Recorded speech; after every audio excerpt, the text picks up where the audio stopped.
ದಾರಿ ಯಾವುದಯ್ಯ ಜಾಮೀನಿಗೆ? ದರ್ಶನ್ ಸುಪ್ರೀಂ ರಾಗ. ಹೈಕೋರ್ಟ್ ಜಾಮೀನಿಗೆ ಸುಪ್ರೀಂ ಅಸಮಾಧಾನ, ದರ್ಶನ್ಗೆ ಸಂಕಷ್ಟ. ಈಗ ಜಾಮೀನಿಗೆ ಕಂಟಕವಾದ ಆ 3 ವಿಷಯಗಳೇನು ಗೊತ್ತಾ? 6 ತಿಂಗಳ ಆರಾಮದ ನಂತರ ನಟ ದರ್ಶನ್ಗೆ ಈಗ ಮತ್ತೆ ಟೆನ್ಷನ್ ಹೆಚ್ಚಾಗಿದೆ. ಹೈಕೋರ್ಟ್ ನೀಡಿದ ಜಾಮೀನನ್ನ ಪ್ರಶ್ನೆ ಮಾಡಿ ಸರ್ಕಾರ ಸುಪ್ರೀಂ ಕೋರ್ಟ್ಗೆ ಹೋಗಿತ್ತು. ಇದೀಗ ಸುಪ್ರೀಂ ಕೋರ್ಟ್ನಲ್ಲಿ ಜಾಮೀನಿಗೆ ಸಂಬಂಧಪಟ್ಟ ವಿಚಾರಣೆ ಶುರುವಾಗಿದೆ. ಸರ್ವೋಚ್ಚ ನ್ಯಾಯಾಲಯದಲ್ಲಿ ದರ್ಶನ್ ಅವರ ಬೇಲ್ ರದ್ದಾಗುತ್ತಾ ಅಥವಾ ಹೈಕೋರ್ಟ್ ತೀರ್ಪನ್ನ ಎತ್ತಿ ಹಿಡಿದು ಜಾಮೀನು ಮುಂದುವರಿಸುತ್ತಾ ಅನ್ನೋ ಕುತೂಹಲಕ್ಕೆ ತೆರೆ ಬೀಳೋದಕ್ಕೆ ಇನ್ನು 10 ದಿನಗಳ ಕಾಲ ಕಾಯಬೇಕಾಗಿದೆ. ಆದ್ರೆ ಇದೀಗ ನಡೆದಿರುವ ವಾದ ವಿವಾದ ಹಾಗೂ ನ್ಯಾಯಾಧೀಶರ ಚರ್ಚೆಗಳನ್ನ ಗಮನಿಸಿದ್ರೆ ದರ್ಶನ್ಗೆ ಸಂಕಷ್ಟ ಎದುರಾಗುವ ಸಾಧ್ಯತೆಯು ದಟ್ಟವಾಗಿದೆ. ಒಂದ್ ವೇಳೆ ಜಾಮೀನು ರದ್ದಾದ್ರೆ ದರ್ಶನ್ ಮತ್ತೆ ಜೈಲಿನ ಆತಿಥ್ಯಕ್ಕೆ ತೆರಳಬೇಕಾಗುತ್ತೆ. ರೇಣುಕಾಸ್ವಾಮಿಯ ಕೊಲೆ ಆರೋಪದಲ್ಲಿ ಪವಿತ್ರ ಗೌಡ ಹಾಗೂ ದರ್ಶನ್ ಸೇರಿದಂತೆ ಇನ್ನೂ ಕೆಲವು ಆರೋಪಿಗಳಿಗೆ ಸಿಕ್ಕಿರೋ ಜಾಮೀನಿನ ಭವಿಷ್ಯ ಈಗ ಡೋಲಾಯಮಾನವಾಗಿದೆ.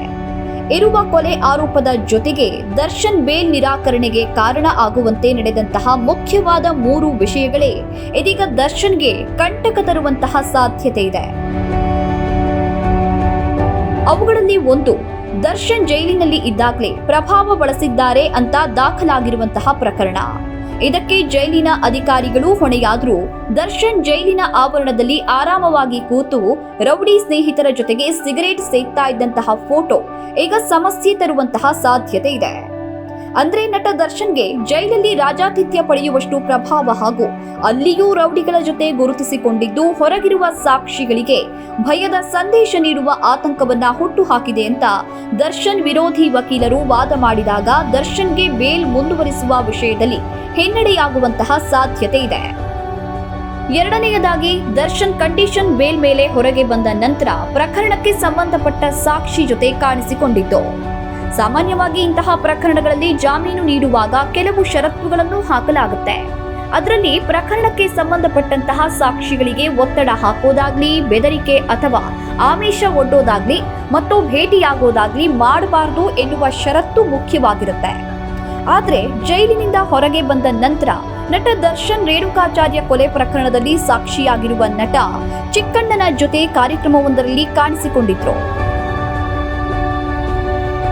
ಇಬ್ರು ಸ್ನೇಹಿತರೇ ಆಗಿದ್ರು. ಕಾನೂನಿನ ಪ್ರಕಾರ ಚಿಕ್ಕಣ್ಣ ಆ ಪ್ರಕರಣದಲ್ಲಿ ಒಬ್ಬ ಸಾಕ್ಷಿ ಕೂಡ ಹೌದು.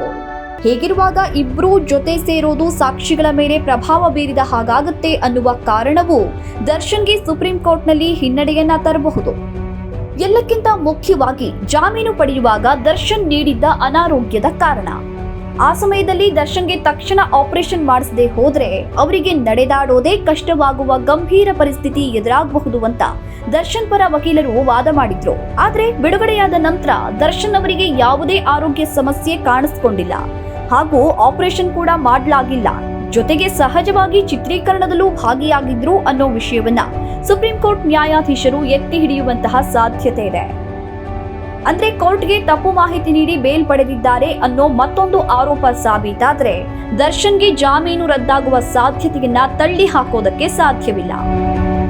ಮೇಲ್ನೋಟಕ್ಕೆ ಈಗಾಗಲೇ ನಡೆದಂತಹ ವಿಚಾರಣೆಯಲ್ಲಿ ಸುಪ್ರೀಂ ನ್ಯಾಯಾಧೀಶರಿಗೆ ಹೈಕೋರ್ಟ್ ಬೇಲ್ ನೀಡಿದ ಬಗ್ಗೆ ಅಸಮಾಧಾನವೂ ಇರೋದ್ರಿಂದ ತೀರ್ಪು ಬದಲಾದ್ರೂ ಆಗಬಹುದು. ಆದ್ರೆ 10 ದಿನಗಳ ನಂತರ ನಡೆಯೋ ವಾದ ವಿವಾದ ಹಾಗೂ ವಿಚಾರಣೆಯಲ್ಲಿ ಏನ್ ಬೇಕಾದ್ರೂ ನಡೀಬಹುದು. ಉಳಿದಂತೆ ದರ್ಶನ್ ಜೈಲಿಂದ ಹೊರಗೆ ಬಂದ ಮೇಲೆ ಹಳೆಯ ದರ್ಶನ್ ಆಗಿರೋದು ಸತ್ಯ. ನಡುವೆ ಒಂದಷ್ಟು ಕಾಲ ಅಹಂನಿಂದಲೋ ದುಷ್ಟ ಸಹವಾಸದಿಂದಲೋ ದಾರಿ ತಪ್ಪಿದ್ರು ಜೈಲು ವಾಸ ಒಂದು ಪಾಠವಾಗಿ ಆ ನಂತರ ದರ್ಶನ್ ಸಭ್ಯತೆಯ ದಾರಿಗೆ ಬಂದಿರೋದು ಮೆಚ್ಚತಕ್ಕಂತಹ ವಿಚಾರ. ಆದ್ರೆ ಈ ನಡವಳಿಕೆ ಹಾಗೂ ಬದಲಾವಣೆಗಳನ್ನ ಸುಪ್ರೀಂ ಕೋರ್ಟ್ ಎಷ್ಟರ ಮಟ್ಟಿಗೆ ಗಮನಿಸುತ್ತೆ ಅನ್ನೋದು ಮುಖ್ಯ ಆಗುತ್ತೆ. ಅಲ್ಲೇನಿದ್ರೂ ಸಾಕ್ಷಿ ಆಧಾರಗಳ ಮೇಲೆ ತೀರ್ಪು ಬರುತ್ತೆ.